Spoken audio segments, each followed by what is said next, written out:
The sun blazed mercilessly over the dusty town of Silver Creek in the summer of 1873, casting long shadows across the wooden boardwalks where the sound of spurs and boot heels echoed through the afternoon heat.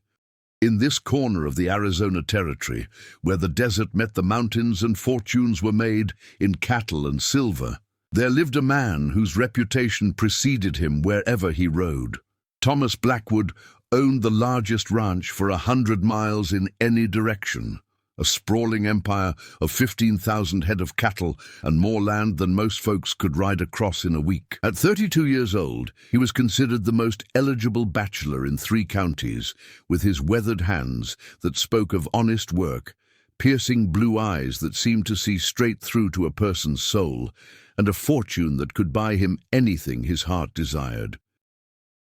The ladies of Silver Creek had long set their caps for the enigmatic rancher, each hoping to catch his attention and secure their place as mistress of the grand Blackwood Ranch.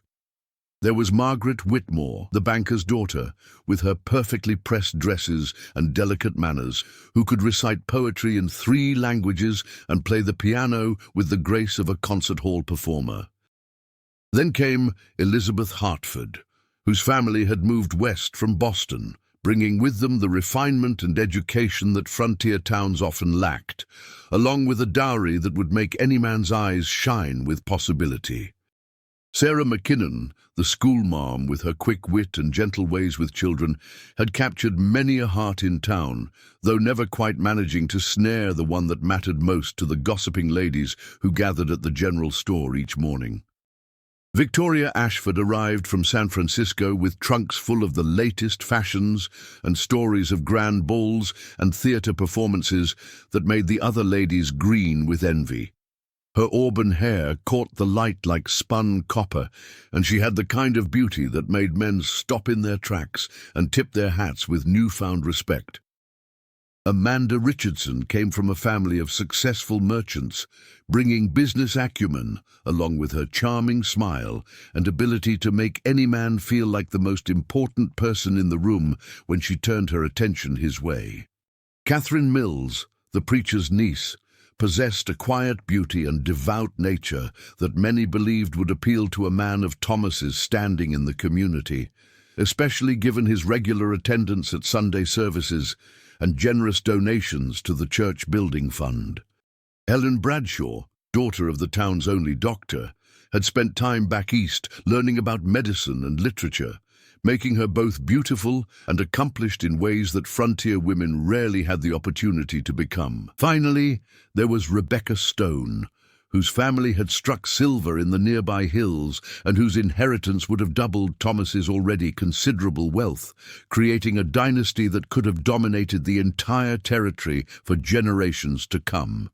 Each of these 8 women had their own particular charms, their own reasons why they would make the perfect wife for the territory's most successful rancher, and each had made their interest known in ways both subtle and direct. Thomas had courted them all at various times over the past 3 years, taking them to church socials and community gatherings, escorting them to the occasional traveling theater performance or dance held in the town hall. He was always the perfect gentleman,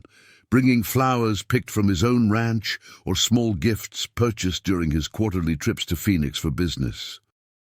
The entire town watched and waited, placing bets on which lady would eventually succeed in capturing his heart and becoming the next Mrs. Blackwood. Yet something was missing in each courtship, some spark that never quite caught flame despite the external perfection of each potential match.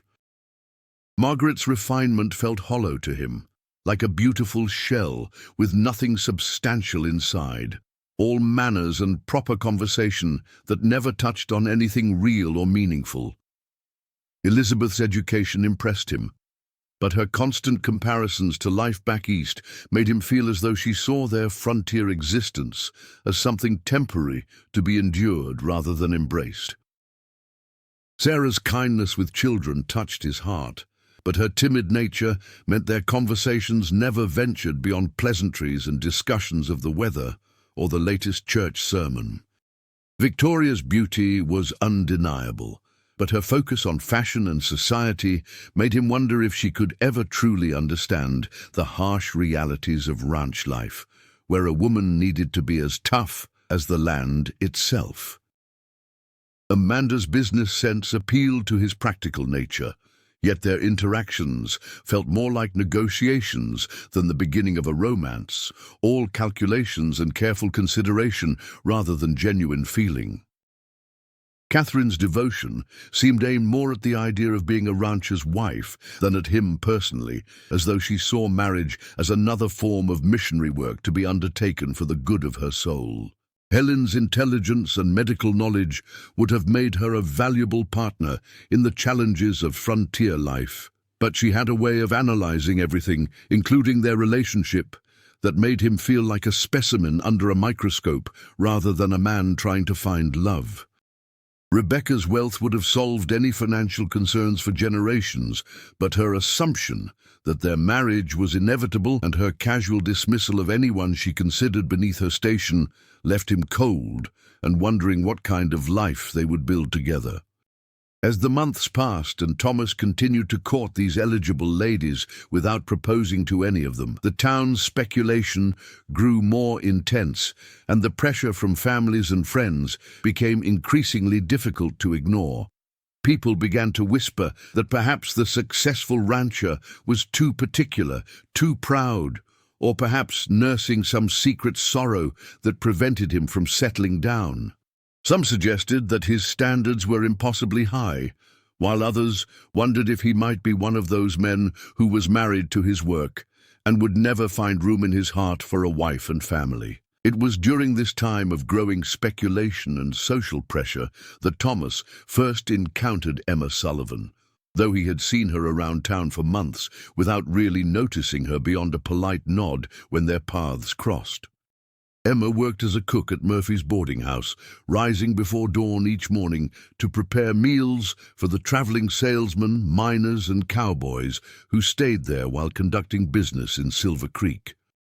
She was 26 years old with dark hair that she kept pinned back in a simple bun, and brown eyes that held depths of experience that spoke of hardship overcome and strength earned through necessity rather than inherited through privilege. Emma had arrived in Silver Creek 2 years earlier with her 5-year-old son Daniel, carrying nothing more than a worn carpet bag and the kind of determination that comes from having no choice but to succeed. She had been married to a miner who died in a cave-in near Tucson, leaving her with a child to support and no family to turn to for help. Rather than accept charity or remarry quickly out of desperation, she had made the difficult journey to Silver Creek after hearing that Murphy's boarding house needed a cook, willing to work harder than anyone else to build a new life for herself and her son. Her cooking had quickly become legendary among the boarding house's clientele, with traveling men making detours through Silver Creek just to taste her beef stew and fresh-baked biscuits that seemed to carry the comfort of home in every bite. She had a gift for making simple ingredients sing with flavor, transforming basic supplies into meals that nourished both body and spirit.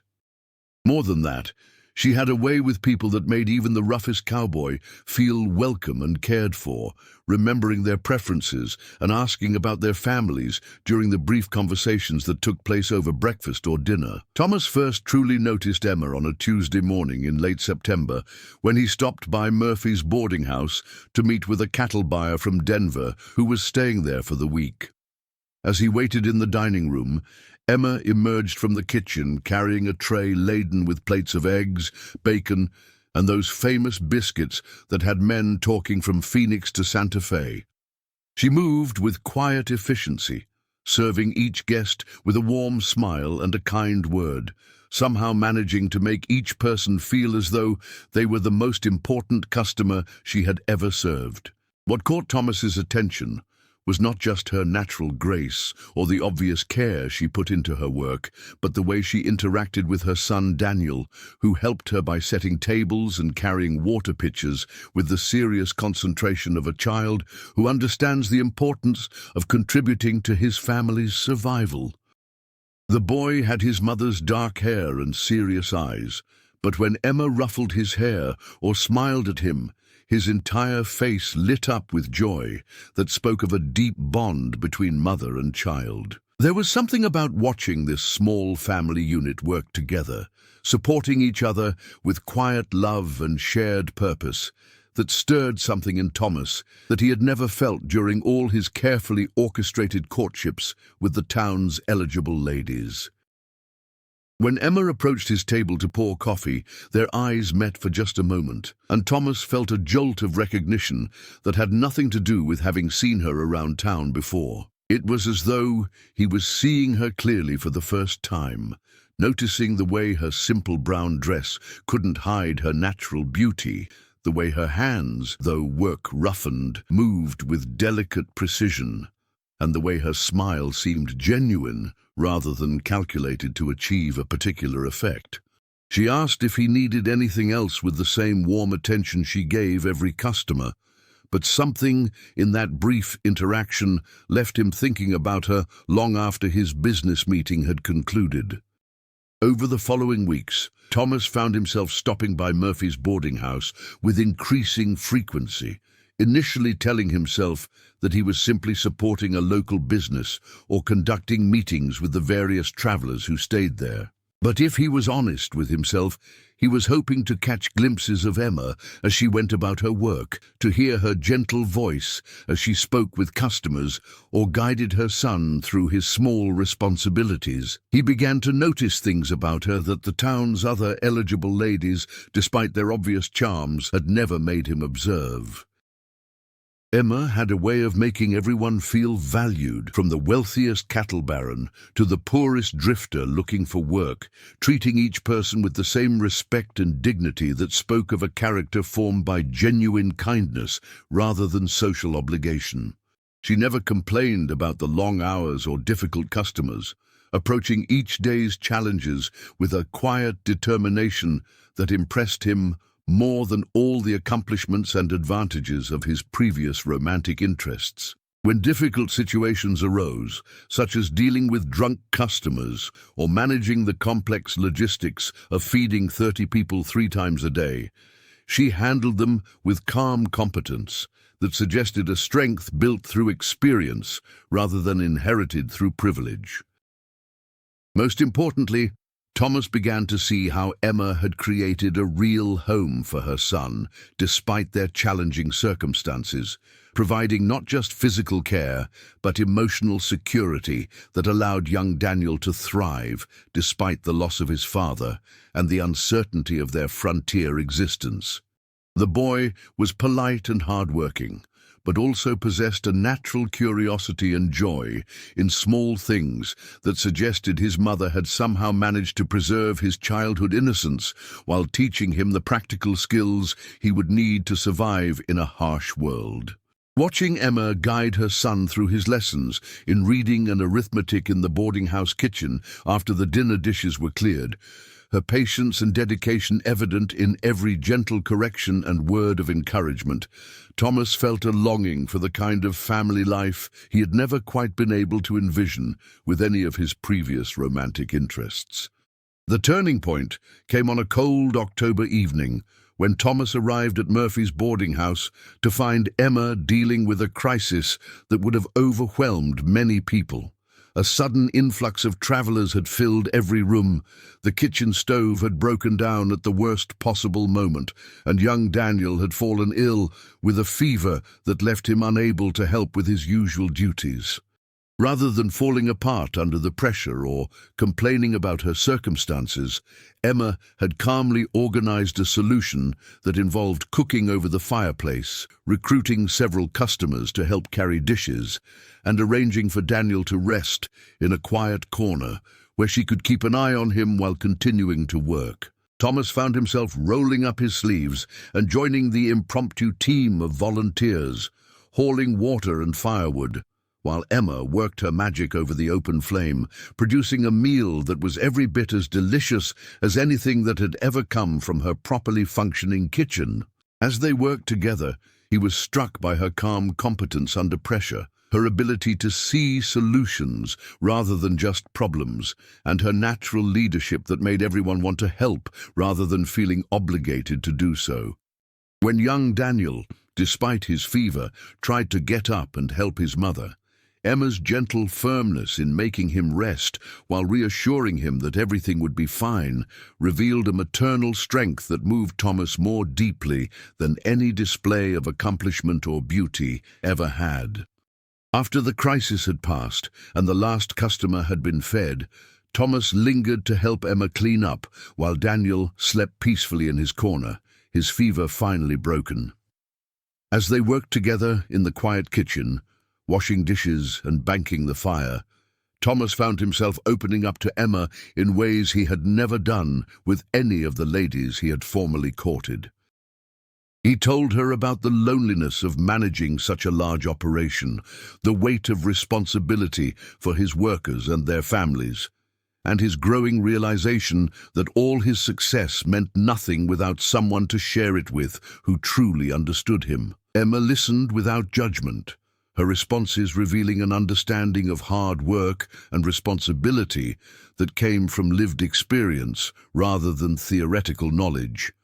She shared her own story, speaking quietly about her late husband, her fears about raising Daniel alone, and her dreams of providing her son with opportunities she had never had herself. Their conversation continued long into the night, touching on subjects that ranged from practical concerns about frontier life to deeper questions about what made life meaningful and worthwhile.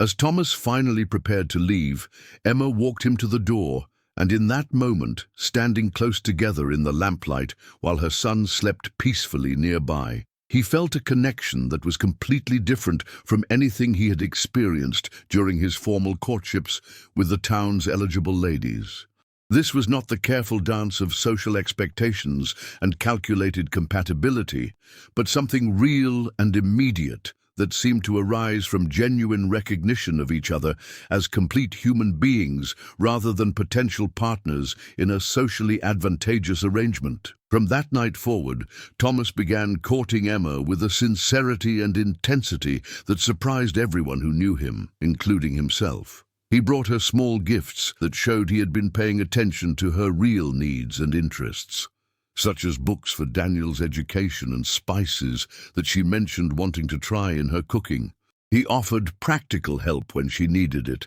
such as repairs to her small living quarters above the boarding house kitchen, or assistance with heavy supplies, but always in ways that respected her independence and dignity rather than making her feel like a charity case. Their courtship unfolded naturally around the edges of their daily responsibilities, with Thomas arriving early for breakfast so they could share a few quiet moments over coffee before the other customers appeared, or staying late to help with cleanup while they talked about their hopes and fears for the future. He began bringing Daniel small gifts as well, recognizing that winning Emma's heart required earning her son's trust and acceptance, something that proved surprisingly easy given the boy's hunger for a positive male influence in his life. The town's reaction to this unexpected development was swift and dramatic, with the 8 rejected ladies and their families expressing shock, indignation, and in some cases, genuine hurt feelings that Thomas had passed over their obvious advantages in favor of a working woman with a child and no social standing.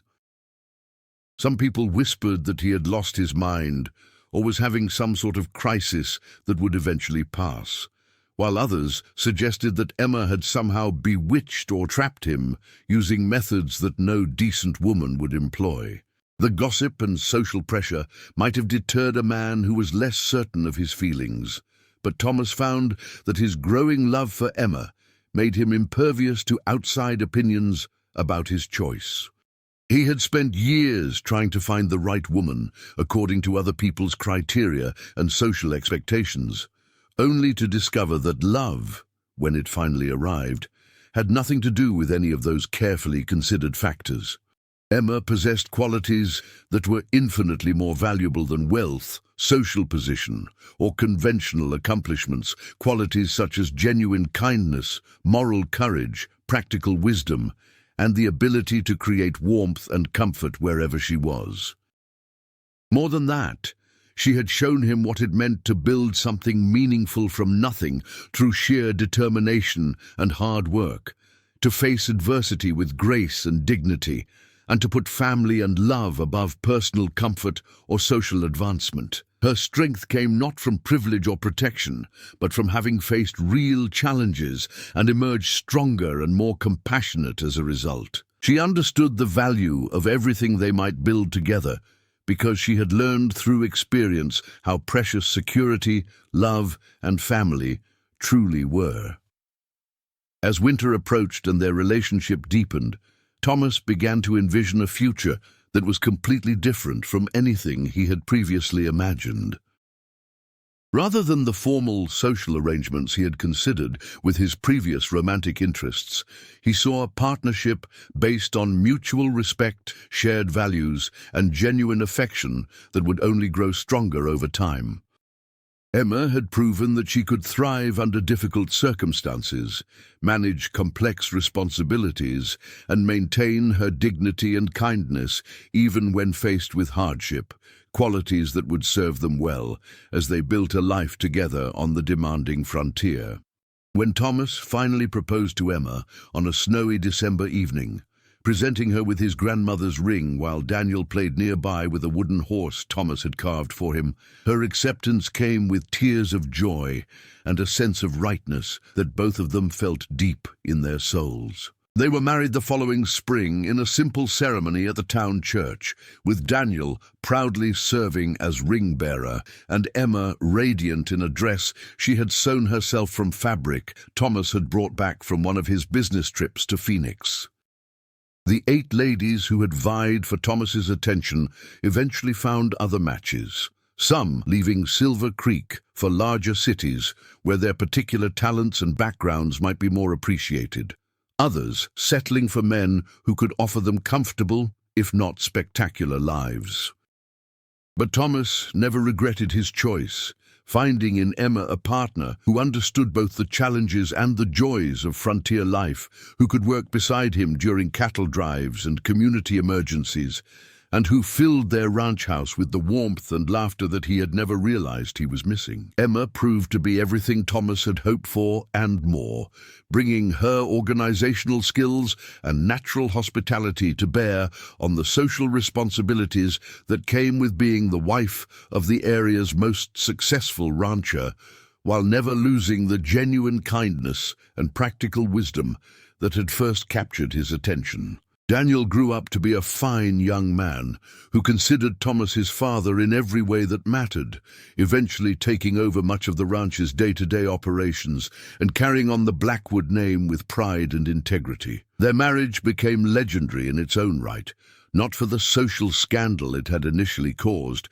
but for the deep love and mutual respect that sustained it through all the challenges that frontier life could throw at them. They raised 4 more children together, creating a family that was known throughout the territory for their hospitality, generosity, and the kind of solid happiness that comes from choosing love over convenience, substance over appearance, and genuine partnership over social expectation. Years later, when Thomas looked back on those months of courting the town's most eligible ladies, he could see that he had been searching for something he couldn't quite define until he found it in the most unexpected place. Emma had not been trying to catch his attention or compete for his affections. She had simply been living her life with dignity, courage, and love, qualities that shone so brightly they eventually illuminated his path to true happiness. In choosing the single mother cook over the 8 ladies who had seemed like more obvious matches, Thomas had discovered that the heart wants what it wants, and that real love has nothing to do with social expectations or practical considerations, but everything to do with finding someone whose soul speaks to yours in a language that needs no translation. If you enjoyed this tale of unexpected love in the Old West, please give this video a thumbs up and don't forget to subscribe to our channel for more stories from the frontier. I'd love to hear from you in the comments below. Tell me about a time when you or someone you know chose love over social expectations, or share which character from this story resonated most with you and why.